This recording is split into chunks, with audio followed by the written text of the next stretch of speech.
way, or is there any policy, both from Indonesian government or from the British government, to have this force, to have this helpful way for the community, so they see, yes, it's there for us to preserve, not just talking about the climate change. It's too sophisticated for them, So I think that's the question. Okay, thank you, Adley. Next question, please. Yeah. Yeah. Yes, go ahead.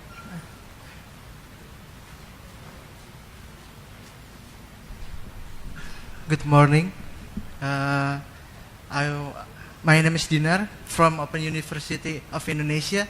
This is my question. What is the impact of climate change in Indonesia for the developed countries like the UK?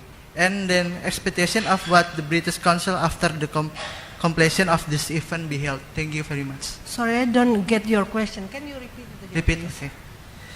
This is my question. What is the impact of climate change in Indonesia for the developed countries like the UK? And then the last my question, expectation of what the British Council after the completion of this event be held. Thank you. Okay, thank you. We have 3 questions. You want to start? Mr. You want to start answering it? Yes, go.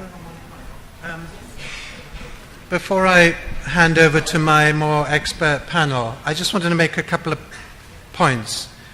The first is going back to this point about what we can do. I've found as ambassador, and I'm sure you find, some subjects you feel you can get your teeth into. You know what they're about. You can change them. And some subjects are just too big that you think there's nothing I can do, and you move on. But of course, as I've said, this subject is one, this problem is one that we've got to confront. So I would say that what can you do as an audience, as students? The first thing is to think as consumers and to think about the products you're buying, to think where they come from, to start asking questions. Everyone now is calling their products sustainable, but the fact is they're not. Some are not. And consumers can really make a difference to the way that major corporations are behaving. And one of the most powerful things I've seen since I've been here has been the way in which a British company called Unilever is the biggest purchaser of crude palm oil in the world. It goes into their soaps, it goes into their biscuits, everything.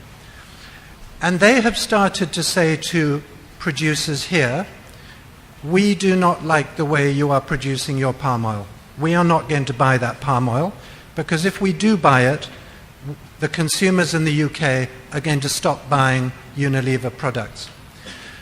But what's really interesting about that is some of these companies that have been blacklisted here in Indonesia have gone back to their operations. They've revisited their operations, and they have made the changes that satisfy the buyer, that satisfy Unilever. And Unilever has gone back, has inspected their operations, and has started once more to buy their products. And Unilever isn't the only company doing this.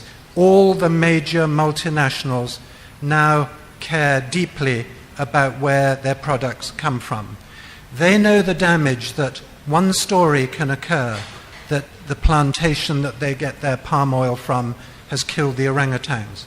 It can do real damage. So I would say, start to exercise your power as a consumer. Buy the products that you think are being produced right. Ask the questions that when you're not sure. And also, think about your power in a political way. Make clear to your representatives that these are issues you care about. And you are very fortunate that you have a president and you have a government that thinks in the same way. But as we know, there are others that do not think in the same way, and one has to change attitudes, and it's going to take a bit of time. I also wanted to say that the only way this problem can be solved is to make it pay, to make it more worth people's while to do things the correct way than the other way. And one of the things the UK is doing is to second an expert to the Ministry of Finance.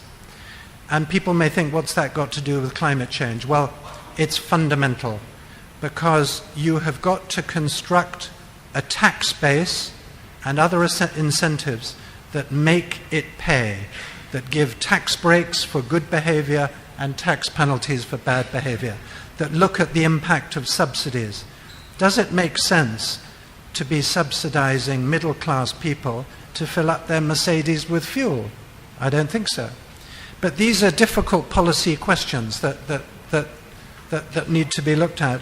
And the final point I wanted to make, what's the impact of Indonesian climate change for the UK? There are some problems that cross boundaries, and the impact of climate change that is triggered by Indonesian emissions will be felt everywhere. It'll be felt in Brunei and Singapore, in the Middle East. So we're all in this together, and we need to do it together. So I just hand it on to the panel now. Thank you, Ambassador, and Ibu Amanda, and then Mr. Mark George will continue answer the questions. Please. Thank you for the excellent comments and questions, especially the graduate students from International Relations. We do have some students from the Hubungan Internasional visiting the National Council on Climate Change and ask everything about climate change negotiations. So that's an excellent event, actually, where we could share enough information between the negotiators and the students. To answer your question, the first rule of thumb is, if you create programs affecting the livelihood of people, you also have to provide alternatives. So that answers your question when there is a policy, for example, to reduce carbon dioxide emission, and society or people do not want to do that because it's affecting their economy. Please visit the National Council on Climate Change website. It's www.dnpi.go.id. In there, you will see some studies and some assessments in some provinces of Indonesia where the province can reduce the emission and increase their regional income. So actually, that's what we are looking for. And if you read the fact sheet prepared by the UK Climate Change Unit, the first bullet point says, in 2009, the President of Indonesia committed to reduce carbon emissions by 26% from business as usual through national action and 41% with assistance by 2020. The policy is widely available on the internet, and in the introduction, you will see that the policy in its implementation should not affect economic stability. So we are still following the concept of pro-job, pro-growth, pro-poor, and pro-environment. The second one will be answered by our colleagues from the UK Climate Change Unit, but also there is another important statement that I think we all agree, that climate change is a global problem that needs global mobilization of resources. That's why every country is involved, and that's why everybody wants to be in on the action. Terima kasih, Bu Amanda. I'd just like to address, was it Mbak Adli, who asked the first question about incentives. Forests have many uses. They have a role as the home for biodiversity and species. They have a role as the livelihood for communities. They also have a role in building the economy of Indonesia, whether that's through palm oil, whether that's through timber, but they have a role in all these areas. And I think when we address climate change, it's important that we don't forget that all these roles are valid and they're all important. Therefore, when we talk about incentives, it's not necessarily about changing what people or what communities are doing, but it's about changing how they do that. That might mean bringing in efficiency to plantations. I believe if you compare the Indonesian palm oil industry to that in Malaysia, the Indonesian productivity levels are almost 70% smaller over comparable sizes of land area. If that can be addressed, suddenly you're giving those communities much more output, much more income for the same area of land, meaning they can reduce logging, they can reduce land use change in new areas. And then, of course, as well as efficiency, there's sustainability. We have to log. It's part of building the nation in every country. But at the same time, it's about, okay, what do we do as well as logging? We also have to plant. We also have to ensure that what we are taking, we are giving back so that it's still there in the future. And I think those are two very important areas of focus so that we can keep communities with their livelihoods. They can still live from the forest, they can still profit from the forest, but it will allow us to preserve so much forest as well. Thanks. Thank you, Stuart. I'll just add something on incentives. It's absolutely the case that we have to change the incentives to get the type of better behaviour that the ambassador mentioned. I mean, the good news is that if it's done carefully, it can be achieved. So, for example, we have been working with a community in South Sulawesi, which had traditionally been involved in a lot of illegal logging. And working with that community, we've been able to support them to move to a more sustainable approach, which has resulted in them having now a certification from the Forestry Conservation Standard, and they now sell their timber at premium prices and are more managing their plantation in a more sustainable way. So it can be done, and I think the important thing in Indonesia is that more and more of these types of support is done because it helps to illustrate that there is an alternative to the ways which might be less sustainable. I'll just briefly address the issue of what do we hope to come out of today's event. We very much, I mean, firstly, I would probably like to say on behalf of all of the panel members that we're really delighted to see so many people in the room, not just from this university, but also from other institutions. And I think this is sending a very strong signal to us about the importance that you see in this issue. And that's a really good message for us. And we hope that this is very much the start of a dialogue. In April last year, we established a new climate change unit in the British Embassy. And that unit, its job is to build a dialogue, build programs in Indonesia so that the UK and Indonesia can work together. So we want to do the policy-type projects that Mark mentioned, that the ambassador mentioned in the Ministry of Finance and the Ministry of Forestry. We want to do projects on the ground, like the project I mentioned in South Sulawesi, but we also need to work on research, we need to work on capacity building, we need to work on dissemination. And I think the team that you have here at the university, I think looks like a very serious partner that we should hopefully continue a future dialogue with. Thank you. Thank you for the panel, for the answer. Can I open now second round? Pak Komara, please, and then Bapak yang di depan, and then one student there.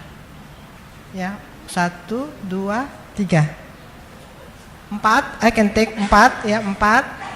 5 di belakang, oke, nanti ya Bu. 6, silakan, oke. Silakan Pak Komar.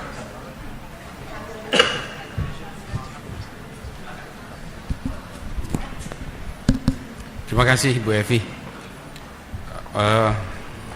Excellency Ambassador Canning, Pak Rektor, Pak Profesor Gumilar, Ibu Amanda, colleagues. I'm Kumara Jaya. Right now is the head of graduate program for urban studies. My master degree is from Birmingham, regional finance, you know that.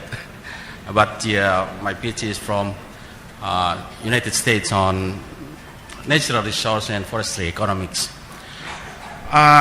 Actually, I got two things. As head of the graduate student for urban studies, what I'm looking for is kind of, well, everybody's already talked about the biodiversity, forestry. Now, I'm looking for urban. Well, it's probably, you know, 60% of the world population is living in urban area. And also Indonesia in 2020 or 2050, probably 200 people is living in the cities. So, we got a lot of pressure for environmental problem. Well, I know from the Indonesian National Action Plan, besides reducing carbon dioxide from LULUCF or forestry, but we do put a lot of efforts in reducing energy, transportations, what else? Industry. What I'm looking for is what kind of cooperation later on, of course, with the hand of the NPE as well, to, urban area is more environmental friendly. That's one issue.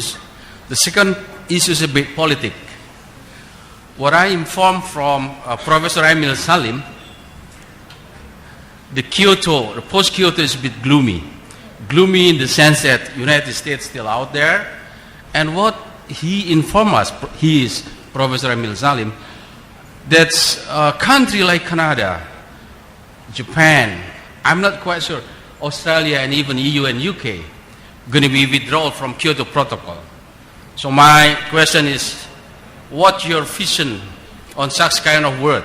You're talking a lot about climate change, but the big countries, the big polluters, everybody is goodbye with the discussion of climate change. I'm on my own way. That's my question. Thank you very much.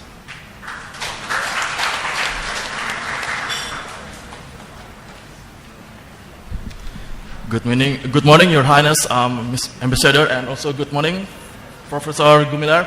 Let me introduce myself. My name is Andrew, and I'm lecturing in Faculty of Science, and I have done a lot of measuring the carbon stock from Papua and from the Sumatra. And yes, if you're talking about the climate change, we are talking about the science, politics, and the social, right? And those things need to be together. They should be danced in the same rhythm. Okay, I'll tell you a story about this current situation in Indonesia, and it could be an inconvenient truth. The first, the climate change issue in Indonesia, it's only become an euphoria. People talk about the climate change, everything. But what makes me worry is those climate change issue is not supported by the scientific database. So this is the big gap problem in Indonesia, and why the Indonesia cannot do a bargain at the international level, because in Indonesia we don't have, we lack of the scientific method, we lack of the method, we lack of the database. The NGO do their own method, so we don't have adequate database. So that's the first thing, and also if the scientists don't have the common ground, how about the people? The people also not well educated. They only think about the green, and the green is not that green. So that's the problem. The main issue in Indonesia is lack of education and lack of the science, and also lack of the method. And the second is there's English phrase that we are barking on the wrong tree. We said save the rainforest. We target the trees. I think that's the wrong, because last year I attended the conference with the C4. The United States-based NGO, they said, you are barking on the wrong tree. It's not the trees, but it's the peatlands. The trees only contains about the 100 top 100 ton of the CO2. The peatland is contains about 1,000. And unfortunately, the Protocol Kyoto didn't targeting the peatland. They ignored the peatland. So that's the political issue. And the third one is the incentive. We said, okay, you save the people and then the money will go directly on you. But the problem is, yeah, we can use the carbon trading instrumental, but there is still uncertainty about the payment. I've met about the person that do the certification. She is